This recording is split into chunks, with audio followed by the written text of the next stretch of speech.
Hey there, I'm Claudia von Boeselager, a former investment banker turned entrepreneur, longevity coach, biohacker, and mother of two. Once burnt out and overwhelmed with chronic health issues, I've transformed my life and helped thousands of people do the same. I've even reduced my biological age by 17 years. Yes, I'm 26 again. Now I'm here to share the tools, strategies, and inspiration to help you live healthier, happier, and longer. On this podcast, I interview world-leading experts in health, biohacking, mindset, and performance, and share personal stories and learnings to bring you the latest insights and tips. Think of this as your go-to space for real talk about all things health and optimizing your life. Ready to unlock your best self? Let's dive in. This is the Longevity and Lifestyle Podcast.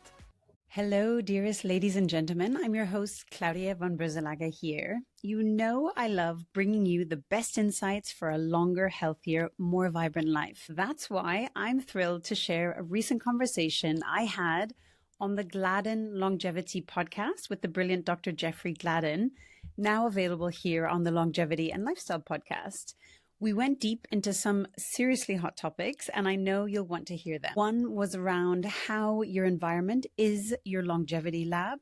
Discover how optimizing everything from air quality to the colors around you can profoundly impact your health. To unleash your brain's superpowers, we explored cutting-edge methods for cognitive enhancement, including novel molecules, psychedelic-assisted therapies, and advanced brain training. We also covered how to hack your mind and master your life, learn how emotional healing, things like EFT tapping, mindset shifts, and understanding your unique biological rhythms can unlock your full potential. We also touched on AI, a topic close to my heart, which I very much love and am excited about. Your ultimate longevity assistant. See how artificial intelligence isn't just for sci-fi, but a powerful tool to optimize your health and boost your creativity. And if you enjoyed this episode, I'd absolutely love to hear from you. So please leave a review on this app with your favorite insights or takeaways. It would mean the world to me and allows me to bring even more amazing guests to you.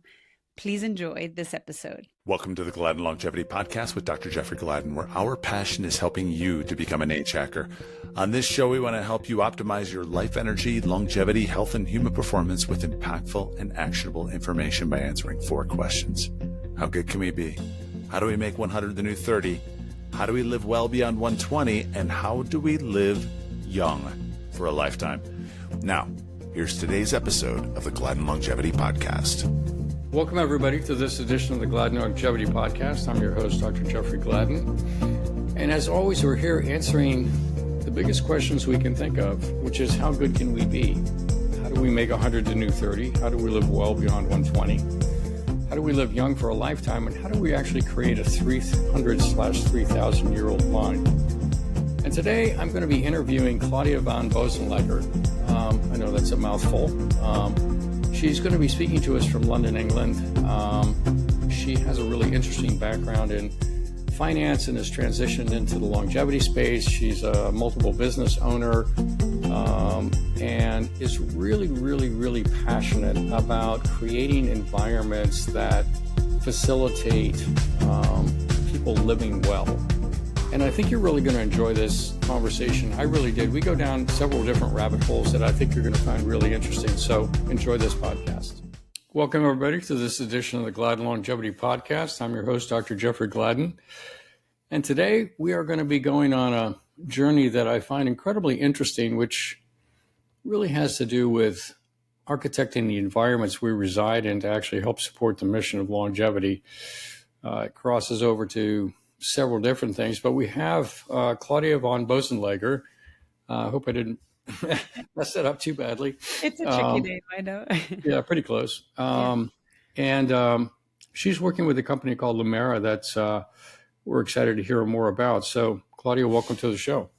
Thank you so much, Jeffrey, for having me back on. Such a pleasure, and excited to dig into all things longevity and health. So, yeah, absolutely. Yeah. So, bring us up to speed a little bit on what you've been up to with Lumera. So, Yeah, amazing. So I think that, and you'll know yourself, that this industry is just exponentially booming. Hmm. And, myself being in the space and through also my podcast that I have as well, you get to meet so many amazing, wonderful people and speaking at different conferences, etc. And you get approached by so many people that are keen to either, if they have a clinic, to upgrade the clinic, or real estate developers want to have, a wellness offering that's more longevity, biohacking Hmm. focused, to hotels, etc. And I've decided to, or we decided with my business partners to come together. So we have a longevity clinician on board, Ashley Madsen, who, Stanford trained, multiple trainings across different things. And then Alexander, who is our biohacking equipment expert Hmm. through personal challenges with Hashimoto's disease, etc. And Hmm. so, yeah, with Lumara Collective, we really wanted to help clients who have potentially gotten burnt in the past to know what to do. And by burnt, I mean the following: that there's so much happening in the space that, someone will put on Amazon a red light panel and be like, this is the red light panel to have. And they're disappointed when it falls apart, that, they spend all this money on it, that it doesn't work, etc. And so we want to really help clients to have the best of what's available. And that includes from the longevity cutting edge protocols to the biohacking equipment and stacks, and marrying the two, essentially complementing each other if they have the staff training with that. And even looking around things like the environment, how do you create these regenerative environments, from copper flooring to NASA tested plants to air purification, etc. So that's kind of in a nutshell. Yeah, no, it's fantastic. In our world, we understand that the environments that we reside in are really key factors. It's important to try to have as much goodness there as possible, as little badness there as possible. Yes. And it kind of crosses over not only into, air and water, but like you're talking about construction materials and, you know, even humidity levels and things like that. So a lot of things that I think people don't think about as actually really having an impact on their global health and therefore longevity. I think also even the colors that are in the environment, as well as the sounds that are in the environment, Yes. being able to tune the nervous system into different states of relaxation or attention and focus. All those things become really, really important when you think about how do we optimize the human experience, right? So, Yeah, yeah, very exactly. fun playground. It is You're in it a is a big fun yeah, it big is a fun sandbox. playground. Yeah, it's a fun Hmm. sandbox, and Yeah, globally. And, I think it's also combining ancient practices, because if you look at the, yeah, concept of feng shui, this was a thing about, yeah. and, getting the right energy and Right. the right flow, and things like that too. And, as an interesting anecdote, friends recently, the whole family discovered they were all neurodivergent. They didn't realize that. And the Mm. kids, through their diagnosis, were like, actually, now I understand myself a little bit better. The coloring of our living room, I don't like, I really struggle with. So they've Right. repainted it. And then the whole family just is actually using the whole living room space again as well. And Right. so these are little nuances, but when we get to understand the impact our direct environment, particularly our home or our office where we spend a lot of time, can have on us, Hmm. making refinements, maybe going down the rabbit hole, understanding what is possible is so important. And, looking at non-toxic paint, right? Or even the Yeah, cleaning products we use. People that's right. are optimizing everything, and then they're using super poisonous cleaning products on their desk, and then they're standing there inhaling all the toxins for the next hours. And, That's right. these little things that we forget about but are so essential to our overall well-being. And then they're wondering, later, I've got such a headache, or they have the Hmm. door open and there's heavy traffic outside while all the exhaust from the cars are coming in, and they're Right. inhaling it as well. So Exactly. without overwhelming people, it's trying to help, what are the steps that could be taken to start optimizing that environment. Yeah.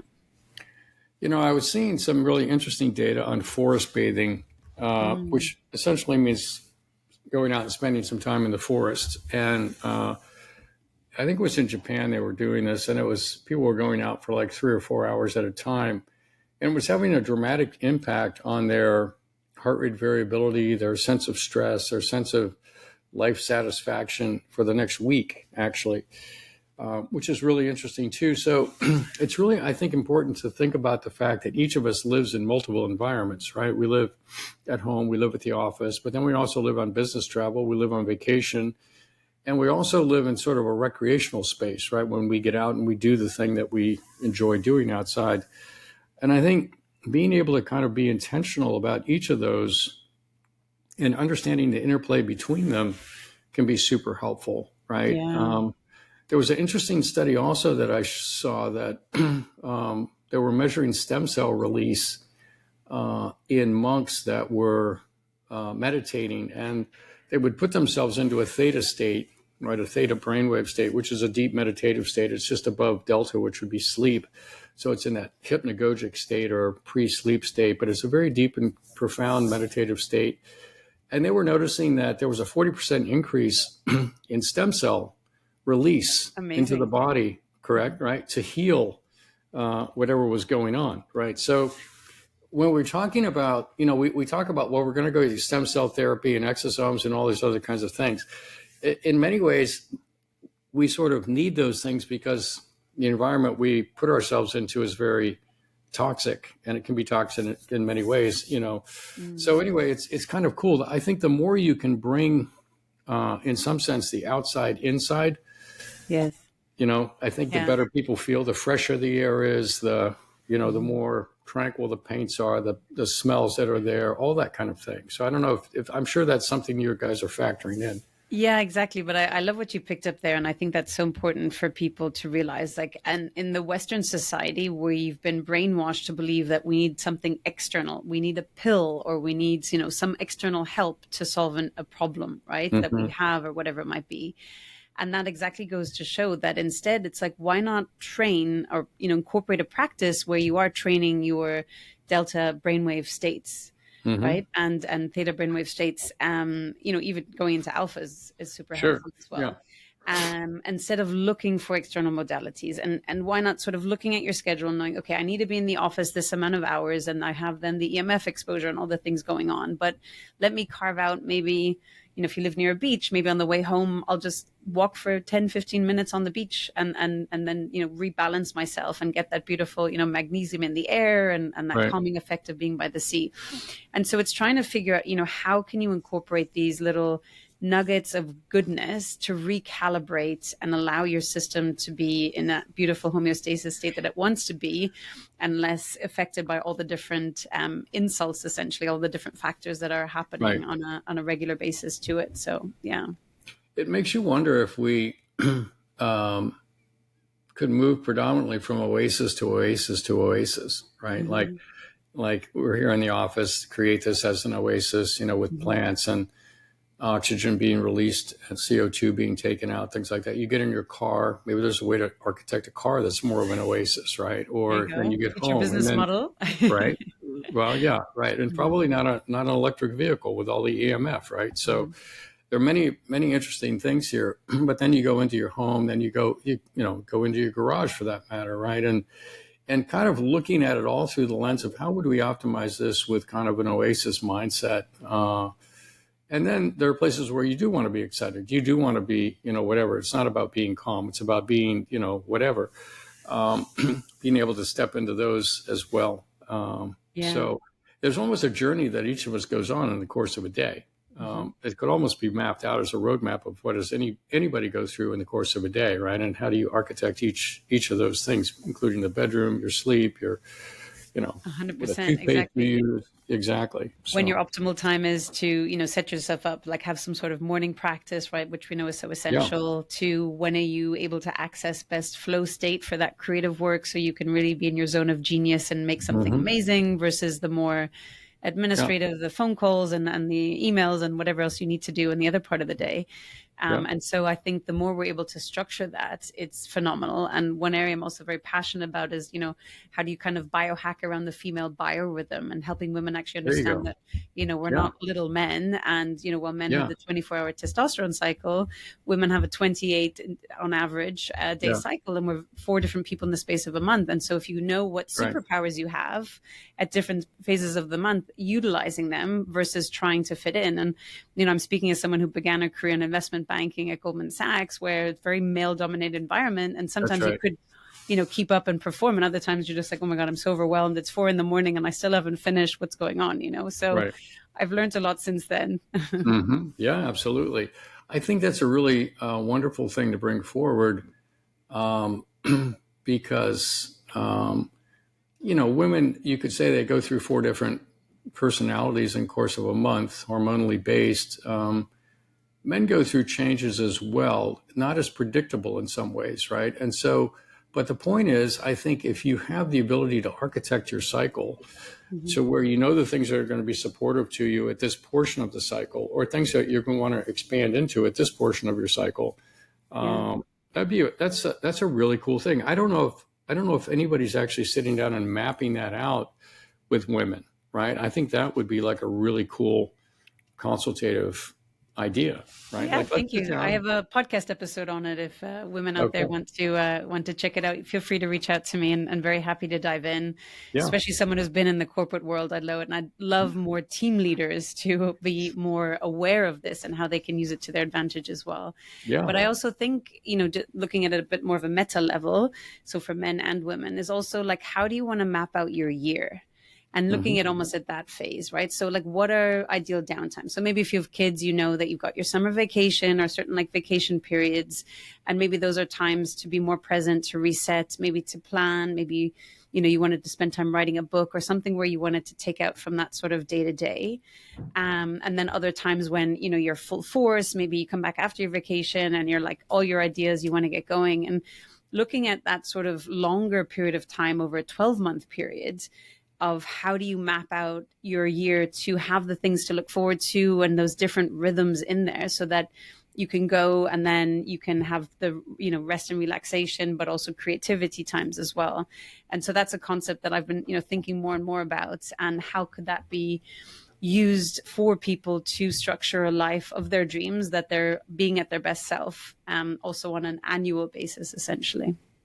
Yeah, I think that's a great insight. I think it's hard for people to think probably beyond a year, like to do a 5-year plan. I was just thinking, or a 10-year plan. It's a little tricky to do that. I mean, you can have some sort of global aspirations, but I think you can get reasonably granular in a year, right? In terms of dates and holidays and family and vacations or whatever. I think one of the things that pulls at all of us is the need to be reactive. Right. In other words, things come up, the unexpected comes up, calls for our attention. And even though we have a plan to do something, then we're called to react to something, as opposed to living in a place of simply being proactive all the time. Right. So it seems like being able to have a mechanism to go from that reactive state, where we get a little more, not necessarily activated, but we can get a little more activated, or at least we get pulled out of that one place of being to be able to get back to that place of, stillness, so to speak, or creative space. Do you have any tricks around that?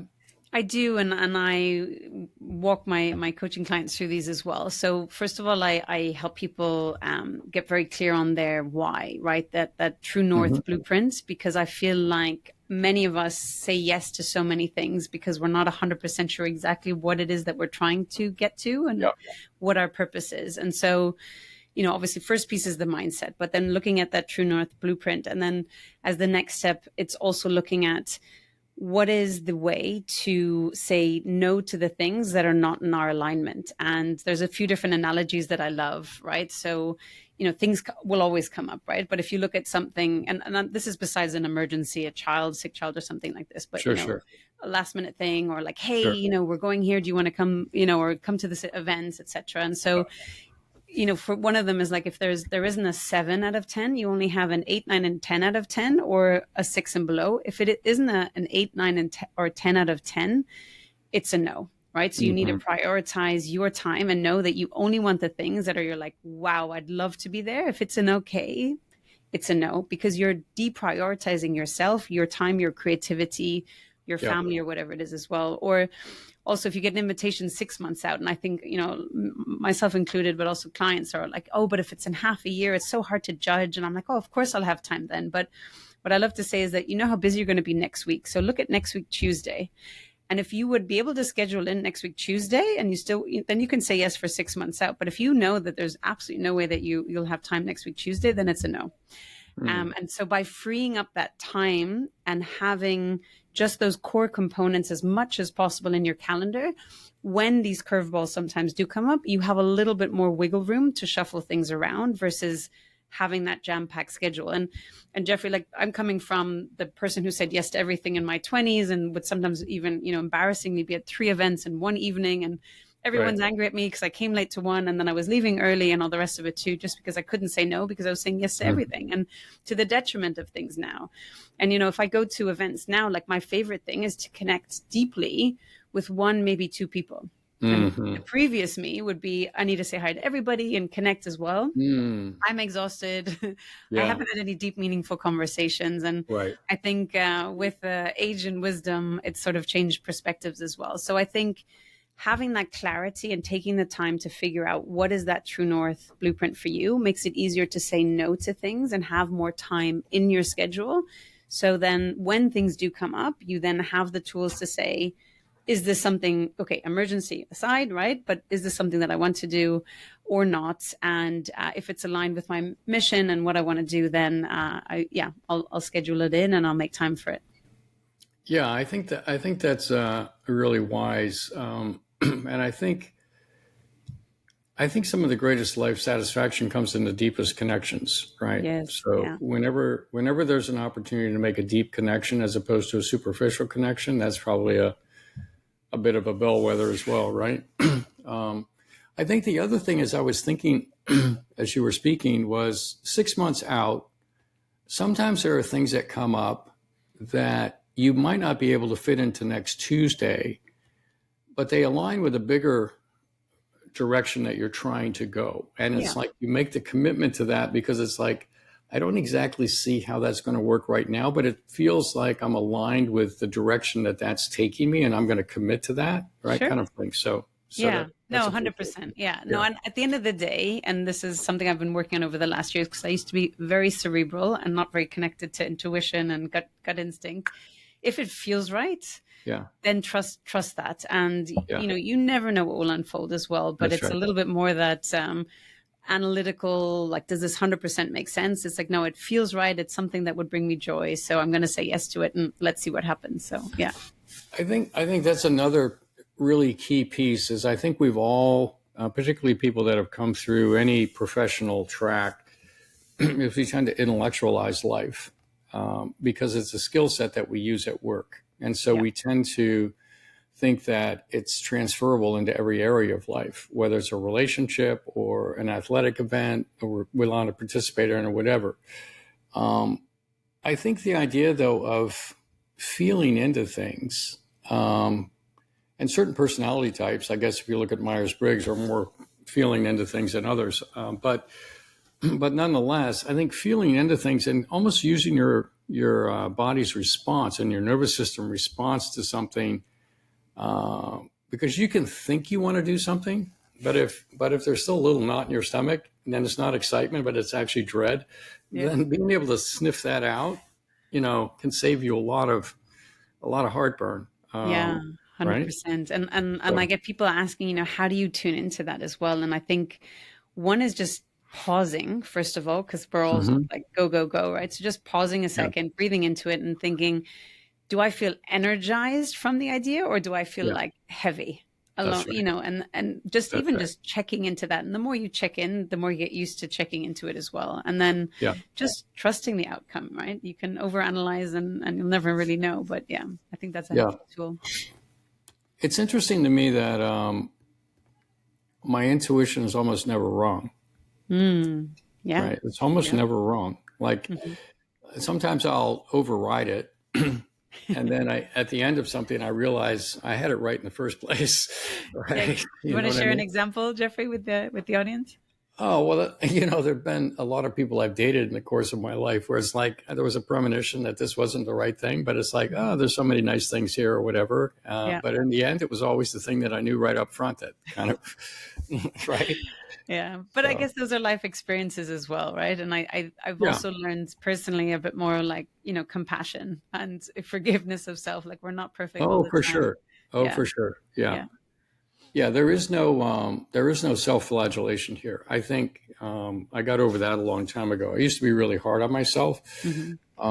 until I kind of developed a couple of things. One was realizing, when you're in a competitive thing, right? Going to medical school, things like that, whatever career you go down, Hmm. you tend to beat yourself up. It's like, well, if I'd only remembered that, or if I only knew this, or if I'd only this, or whatever, and you're never sort of enough, or you're never good enough. Exactly. And at one point, I had the realization that I'm not the smartest person in the world. I realize that. That's okay. But I'm Most actually people are smart not. enough to do anything I want to do. I'm smart enough to do anything that I really want to do. It's like, well, that's good enough for me. I mean, God bless me that I'm smart enough to do that, but it's great. I can do anything I want. So it's like, okay, I don't have to worry about that anymore. And I could just kind of lay that to rest. And then I think the other thing was when my son was born and I felt unconditional love for another human being. It's like, oh my gosh. Okay. So then I would give that to myself. And then it was like, wow, okay, this feels really good too. So there is no self-flagellation. There's really only love. And I think a lot of people, part of the stress is that they feel like they're trying to measure up. They're trying to be something that they feel they're not yet. Hmm. And yet getting to the point, maybe you've had your own journey around this, would be interesting to share, but getting to that point where you have unconditional love for yourself. And if you do something that doesn't work out, for me, there's no mistakes, there's no failure, there's only learning situations, right? So it's Yeah. just like, oh, it's just learning, it's fun. So Yeah. And that's yeah. that beautiful reframing, right? As well. Mm-hmm. And so if you look at this and I've, been on a very long journey and constantly learning, and I'm an eternal student, forever learning every Yeah. day. But a Right. lot of the stories, those negative stories, particularly we tell ourselves, are from childhood, and it's a child's interpretation of an event that happened, and Mm-hmm. they made themselves. It means a certain way about themselves. I'm not good enough. I'm not lovable. I'm not smart enough. I'm not tall enough. Mm-hmm. I'm whatever it might be. Right. And it might have been something an adult mentioned knowingly or unknowingly that the child then just interprets. And so I think for people who still struggle with negative self-talk and, trying to break that cycle, it's almost doing, there's different modalities, of course, around it, from that inner child work of looking like, what was the Mm-hmm. first time you experienced that? And often people can be like, oh yeah, well, when I was 3 and, I missed kicking the soccer ball or whatever it was as well, my dad shouted at me. And from then on, I was convinced, I'm bad at sports or whatever it might be. And so Right. understanding that was a scenario and that you are not that person. And I think it's really separating the ego from the self and being able to do that. And it is a longer journey and multiple modalities. And I've gone down many rabbit holes in this space. Yeah. So, yeah. Yeah, it's really interesting to your point. I think it's really critical in this process to do the deep dive and go back and understand kind of what happened, who said what did I do, who's responsible for what, all of that. Because without that, I think it's impossible to heal it. Yeah. But I think the other interesting thing is that those activities and events, even though we've intellectually made peace with them, they can still live in our nervous systems, kind of in our bodies, so to speak. And they're Yeah. still, right? It's almost like in the subconscious. And what I've been working with is the idea that those were basically imprinted by experiences. And we can do the intellectual work, the deep dive and understanding. That's a good tee up or setup. But it's really the only way to overwrite experience is to overwrite the software with a different experience. Mm-hmm. Right? Because when you've actually felt a different experience, then you can live that experience. It's like, no, this experience now replaces that experience, right? Then it's like, now it's really solid. It's like, you can never take this away, right? I'd be Right? I'd be curious to hear about how you do that. And for me, there's like one tool I find really powerful is the EFT tapping. I don't know if you know that. So we know that Yes, your body I keeps do. the score, but Yeah. that's a really amazing way to shift it. And another Mhm. way I found very powerful as well is like looking at back and as Just Steve for the Jobs. audience, why don't you talk about the tapping? So the Yeah. people So it's emotional freedom technique, EFT tapping. I'm not trained in it, but thankfully a dear friend of mine is, and she's absolutely amazing. And the first time I did it, I was like, you just kind of tap along certain meridian points while right. you start off at the beginning. You have a session and you basically name the challenges or the beliefs and the feelings you have around it. And then as you tap through with ideally a practitioner, obviously if you do this many times, you can do it separately. But you then start reframing like, well, maybe it's possible to see this from a different perspective. And you kind of open yourself up to an opportunity. And just through this tapping modality of these different places on your body, it literally frees and shifts the whole emotional energy and visceral energy, I would say, because you don't feel that sameness. And after, if it's done successfully, and sometimes it takes 60 minutes, sometimes it takes 90 minutes, sometimes it's maybe 10, 15 minutes, whatever, you need in that moment, it releases that body keeping onto in your field, in your fascia, wherever it might be stored, those memories, those experiences, and you just don't feel that PTSD, that trauma, that experience in the same way. It's really powerful.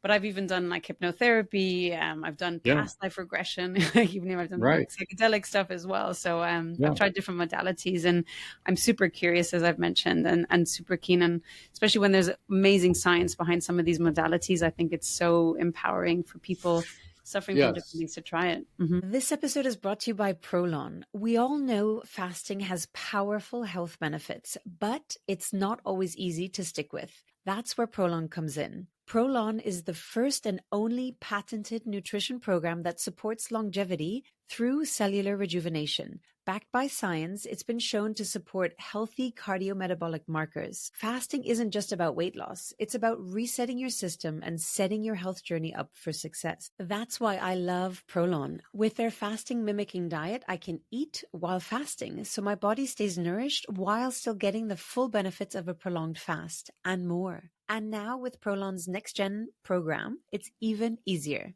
It's designed for busy lives like mine. You get everything pre-packed and labeled by day, so there's zero guesswork. In just 5 days, Prolon can help shift your relationship with food and jumpstart lasting results. To help you jumpstart a plan that delivers real results, Prolon is offering the Longevity and Lifestyle podcast listeners an exclusive chance to be among the first to try Next Gen, with 15% off site-wide plus a $40 bonus gift when you subscribe to their 5-day program. Just visit prolonlife.com/Claudia. That's PROLONLIFE.com/Claudia to claim your 15% discount and your bonus gift. Dear friends, want to boost your brain clarity, energy, and focus in just 5 minutes a day? I've created a powerful free guide just for you. It's called Unlock Your Brain Superpower, the 5-minute blueprint to boost mental clarity, focus, and lifelong vitality. Inside, I share the exact micro habits I use and teach my clients to rewire mental patterns, grow new brain cells, balance energy, and protect long-term brain health, all backed by cutting-edge science. Whether you're feeling foggy, stressed, or simply want to future-proof your brain, this guide is your first step. Download it now for free at longevity-and-lifestyle.com/brain. That's longevity-and-lifestyle.com/brain, and start unlocking your brain's full potential today. Please enjoy. Yeah, no, I think it's true. I think that the tapping can be very powerful. I've done some of that in the past as well around a couple of things that came up. And just so the audience understands, we're talking about sort of tapping on your forehead, tapping, above your eyes, below your eyes, on top of your head, Here. down on the side. There's different touch points that you touch on your face, and you can touch on your body as well, things like that. But it's something about the tapping. It sort of opens up the nervous system to enable it to be reprogrammed, right? And this, I think this is so key. If you're wrestling with something and you're listening to this, it's super important to do the deep dive and understand it. But what you're really going for in the end is to be able to reprogram it so that you can then transcend it. And when you transcend it, then you become thankful for everything that ever happened, because now you have more insight, empathy, love, more connection with people around whatever they're dealing with. But you're not living in reaction to it on any level. not just intellectually, but even carrying that in your nervous system or in your body's, fascia for that matter, right? So it's pretty interesting. Yeah. 100%. And you start realizing that life happens for you, not to you. And I love 100%. that. Yeah. That's and right. when you're able to see it from that meta level is like, well, actually, I did suffer there, but thanks to that experience, it gave me this, and this gift, and it brought me down this road and That's whatever right. it might have brought to. So That's yeah, right. sometimes it doesn't feel very good. I can admit that as well along the way, but That's as right. you move through it, then it's amazing. Mm-hmm. Yeah. And for somebody that's eternally curious, as you are, what happens is when something new happens, you simply become curious about it. Like, I wonder what I'm going to learn here. Or I wonder why this is happening, right? Instead of going immediately to judgment and judging the situation, when then puts you at odds with it because it's not right. So or victim mentality. Why is this happening to me? And asking very disempowering questions. And there's also a phrase, and I find it really powerful, that the quality of your life is a direct reflection of the questions that you ask. High five, man. I think we talk about that all the time here. The questions are everything, right? So yeah. Very, very cool.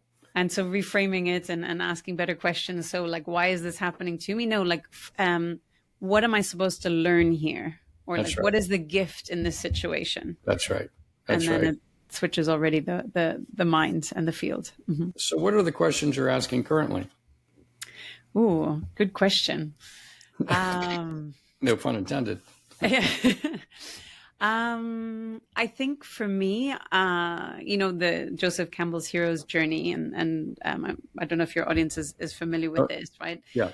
But I believe that within our lifetime, it's like a virtuous circle of continuously going through this hero's journey and getting to different levels or depths, whichever way you want to call it. And so I think now is, I notice there's so many shifts happening, and I think everyone notices this as well. But there's so much good there too, right? So yes, the bad is always available, but the good is there too. And so for me now, it's really understanding, where do I have my biggest purpose? Where can I help as many people as possible? And I'm really excited personally about AI and what it can do. And as someone who's also neurodivergent, I finally feel like, oh my gosh, my brain that loves to do many different projects at the same time, I can have the AI trained on different aspects of it and keep up to speed and allow me to have multiple companies. I also have a AI company that we're developing for neurodivergent kids with some business partners as well. So thanks to AI, I can do so many multiple things at the same time, which I just absolutely love. So I guess the questions I'm asking is, what is the biggest impact? How can I help as many people as possible, while at the same time being present, being true to myself, not getting into that too cerebral, go, but remembering to pause, remembering to be present with my kids because they're growing up so fast, and, enjoying those little things in life and stopping to smell the flowers along the way. So yeah, sometimes I'm better than others. I don't know about you, Jeffrey. What are your questions at the moment? Well, I like your reference to the hero's journey, right? I don't know if you're listening to this and you haven't seen the movie Finding Joe. I would go on YouTube and look for this movie. It's called Finding Joe.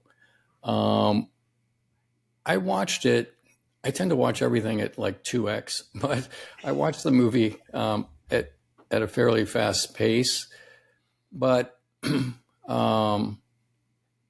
was really transformative to see that really all of us are on a hero's journey, right? And the question is, what hero's journey are you on?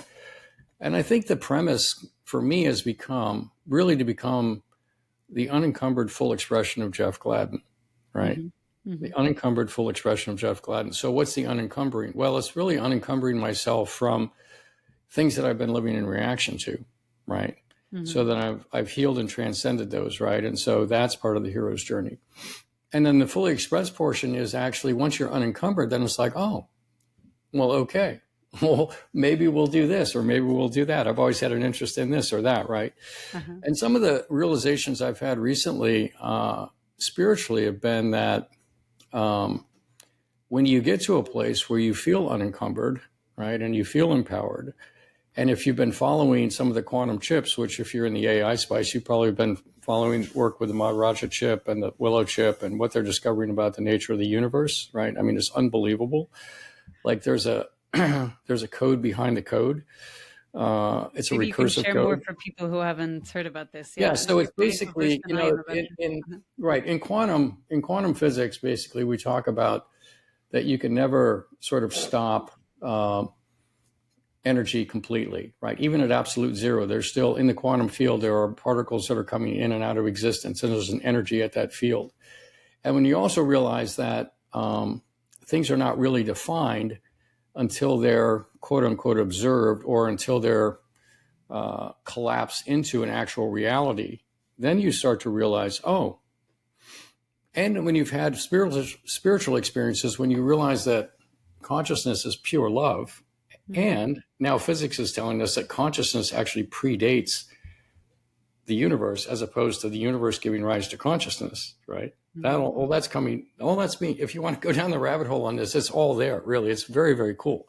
So now when you realize that it's pure love that you're connecting to, and the universe is completely malleable because it only consolidates once you set the intention and put it in motion, then it's like, well, okay, we just woke up today. The whole universe is our sandbox, our playground. It's like playing with your best friend. It's like, well, what do we want to do today?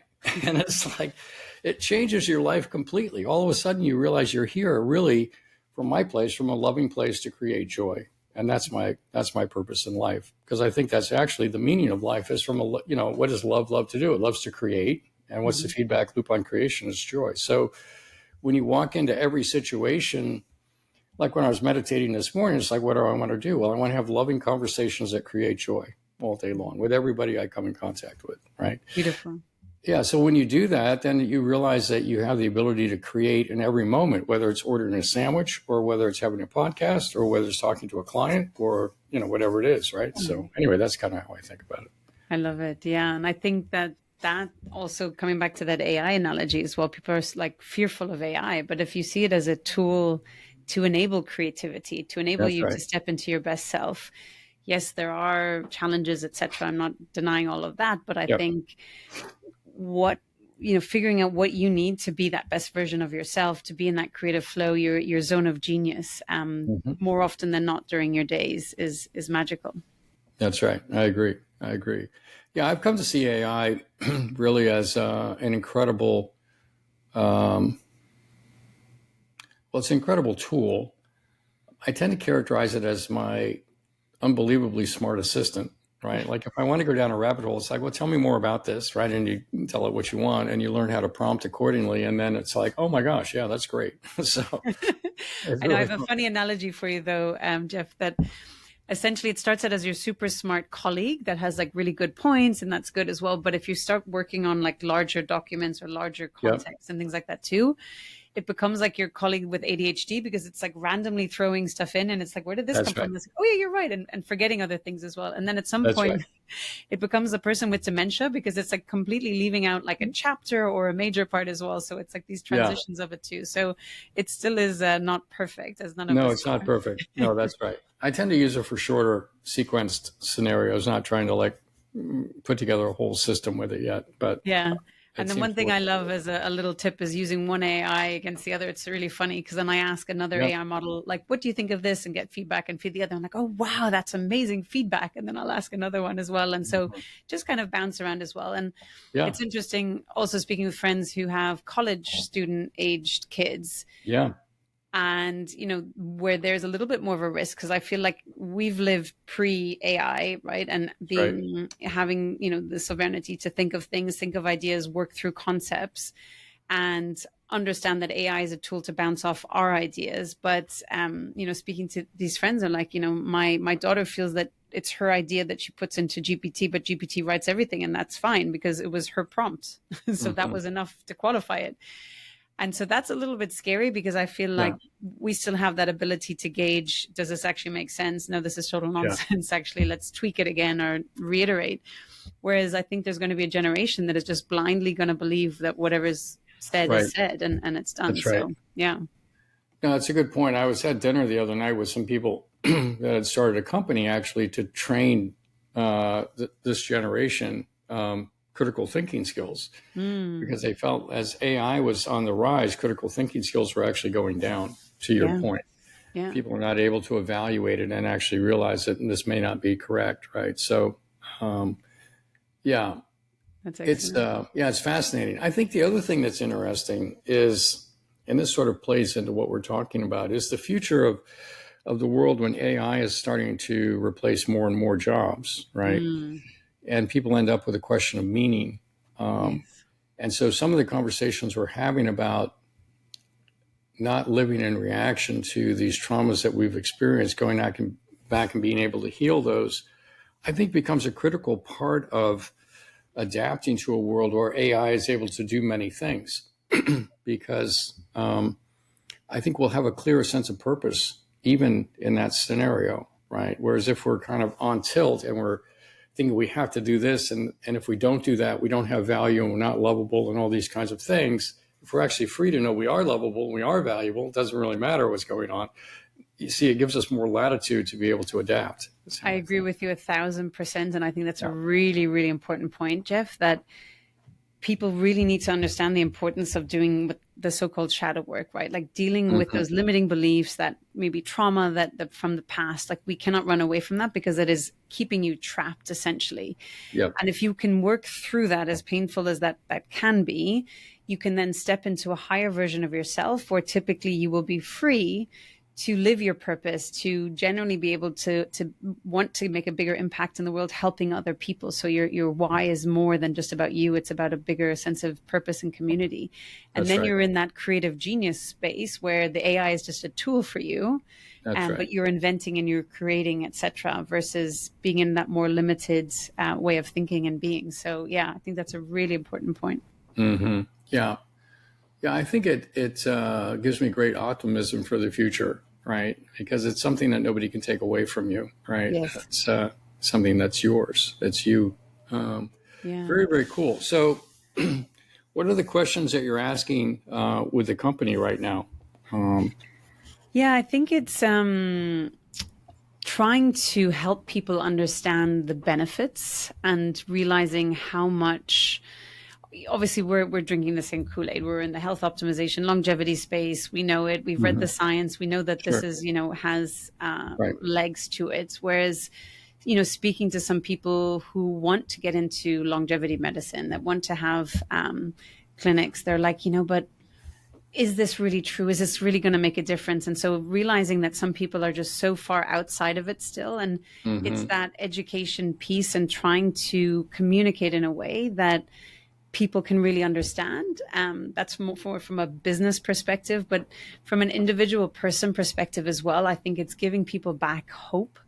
They hear about, Brian Johnson spends $2 million a year, and they're just like, there's no way that I can ever, do something like that. So what my future is like chronic disease and going blind with diabetes or whatever it might be as well. And I think what's so important is for people to realize that even with small iterations, small changes, like you talked about forest bathing, right? I mean, you might not have a forest near you, but some sort of nature, hopefully near you. Yes. Spending time in nature, getting morning sunlight, sleeping well, hopefully not with too much, noise and toxins in your environment, feeding yourself well, being really aware of what you're putting into your body. It's essentially the medicine you feed yourself every day. Breathing, meditation, etc. Like a lot of modalities are free. Obviously, food is not, but finding people that bring you joy and spending more time with them and filtering out maybe the people that stress you out a bit too much as possible. So I think that's really important point as well, just to reach a wider audience of people to realize there's so much that we can do to step into that highest version of ourselves that doesn't need to cost millions of dollars, essentially.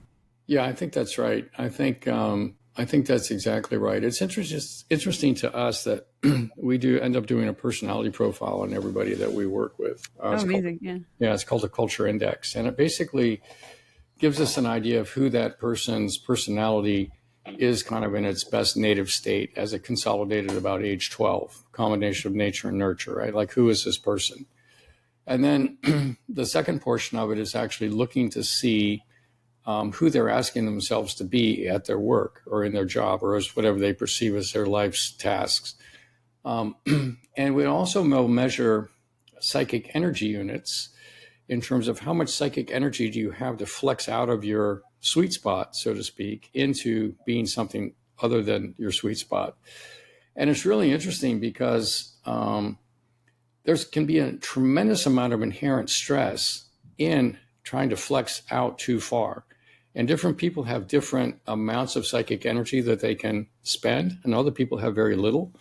And we've had people sell companies, we've had people change jobs, hire assistants, leave companies, do all kinds of stuff based on what the findings are, right?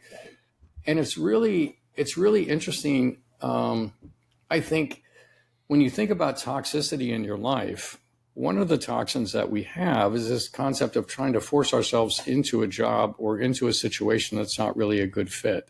Yeah. So if you're listening to this, we had a client from Canada who came down. She had an issue with mold in her home and was having symptoms. Her kids were having symptoms. Her husband loved the house. He wasn't impacted, so he wasn't too excited about moving. But anyway, when she came down, she ended up working for an oil company in Canada, and we looked at her profiles, and it was like, this job is not serving you well. You really have much more creativity than you're allowed to show here. And there are things, you have leadership capabilities that are being kind of squelched in your current position. Mm-hmm. And she said, yeah, I know. But, they pay me twice as much as I could get anywhere else. And so there's, right, that people get caught. But she said, my boss is talking to me about a promotion. I said, well, that's what you want to do. When you have that conversation, based on what I'm showing you here, tell them that these are the things that are really going to allow you to, not only thrive, but shine for the company, right? And so she did that, and they put her in a new position, and she's loving it, right? So there, in other words, there are toxins that come in through so many different areas, but our relationship to ourselves, our relationships with our jobs, and then the people that we surround ourselves with is a massive part of this. So, they say you're the average of the 5 people you spend the most time with, right? So it's definitely true. I'm curious, what came up for you, Jeff? In my personality? Yep. It came up that I'm more of a visionary, of course. I'm always 3 mountain ranges over, kind of seeing what's over there. I know right? this, so yes. You know the feeling, right? Eternally curious, a little bit more of an introvert, recently fast-paced from thing to thing, although I can concentrate. And I'm not one to color inside the box, right? I'm always coloring outside the box. Mm-hmm. And so the disconnect for me between my native personality and what I was being asked to do at work was I had to color inside the box more, mm-hmm. right?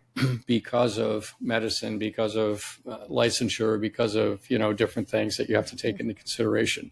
Yeah. So it was manageable, but that was the piece that was a little incongruous for me. So if I have the ability to kind of do things that are more freewheeling even than what I do, not freewheeling, not in a cowboy kind of way, but in a way of just being able to iterate off of inventive ideas that I have, then that's where I kind of shine, right? So beautiful. Yeah, your zone of genius. And have you incorporated them then? And do you have that ability to? Yeah, I've found places to be able to do that, right? So so we're building some stuff and doing some stuff and whatever else that gives me kind of the ability to kind of just say, oh, well, let's just throw the boxes out. Let's start drawing circles. I'm curious because you mentioned at the beginning there's new research that's come out and some new projects. Do you want to share? I don't know if you've shared with your audience, but so we're going down the path with brain health. Of course, it's really, really important. And there's really 2 sides to brain health. One is cognitive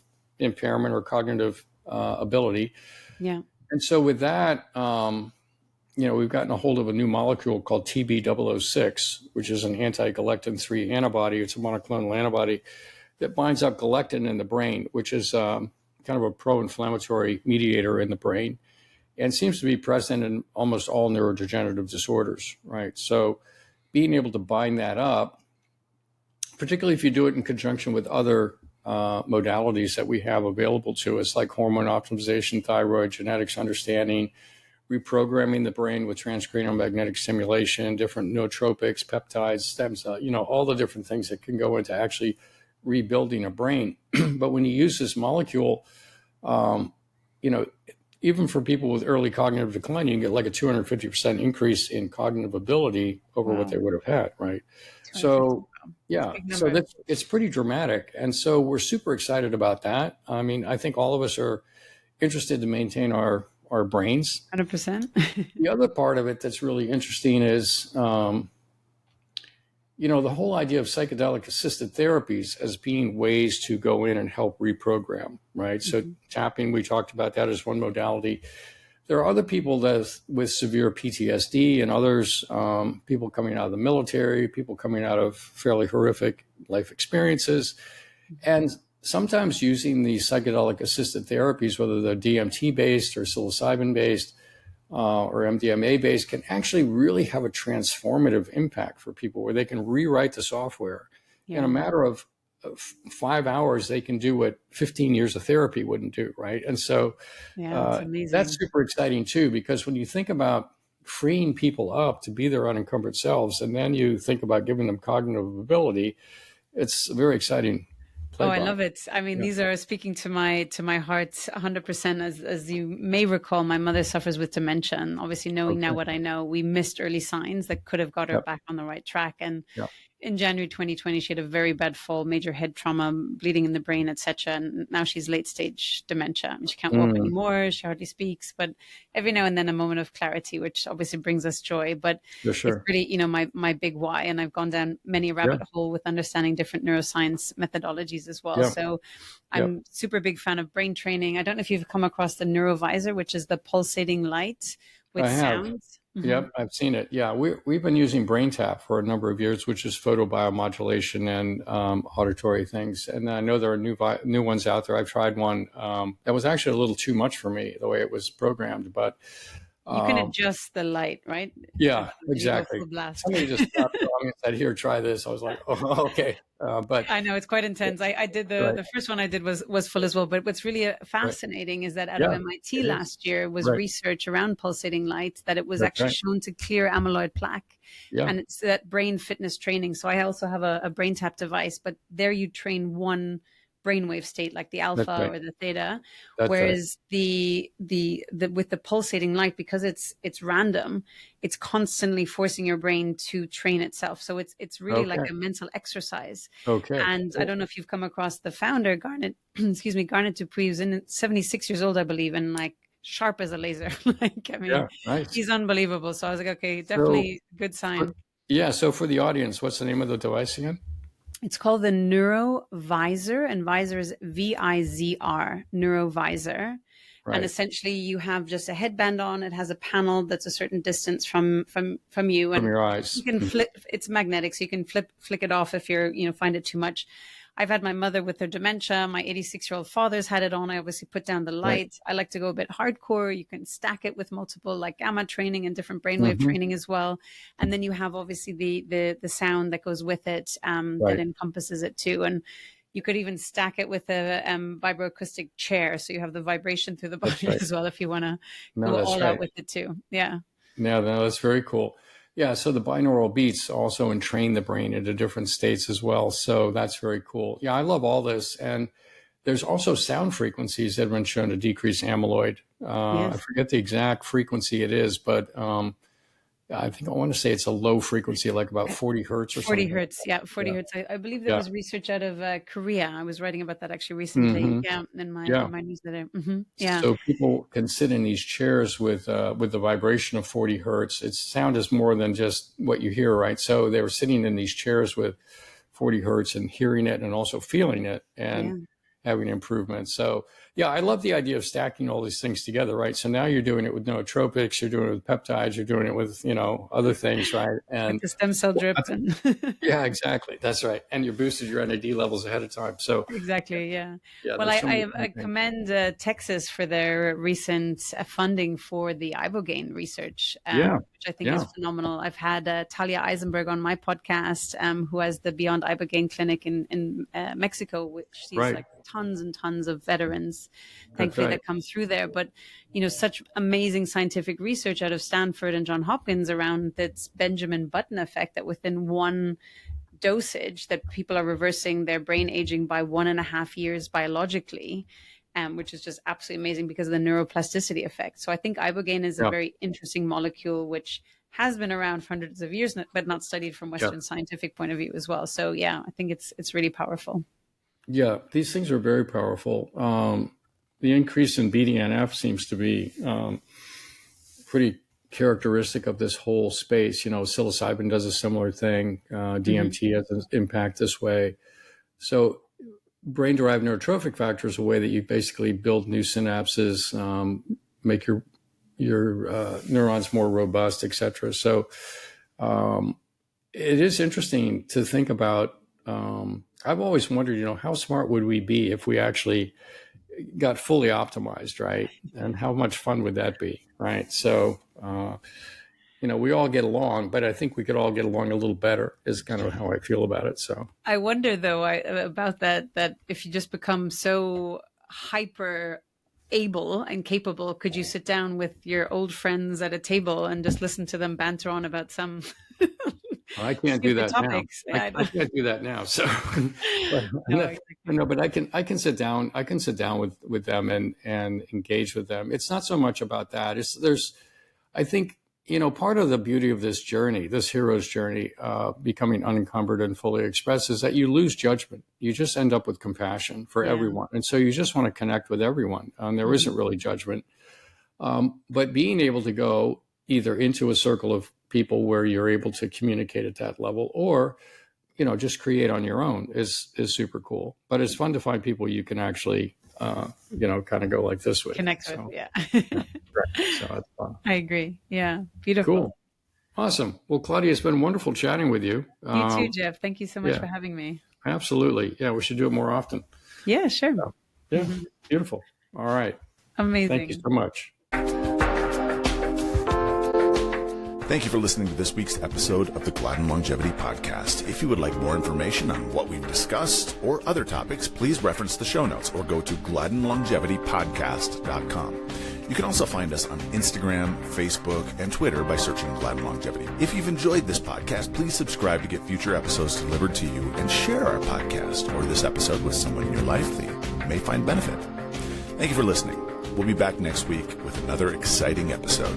Gladden Longevity Podcast is provided for informational purposes only. It does not constitute medical advice.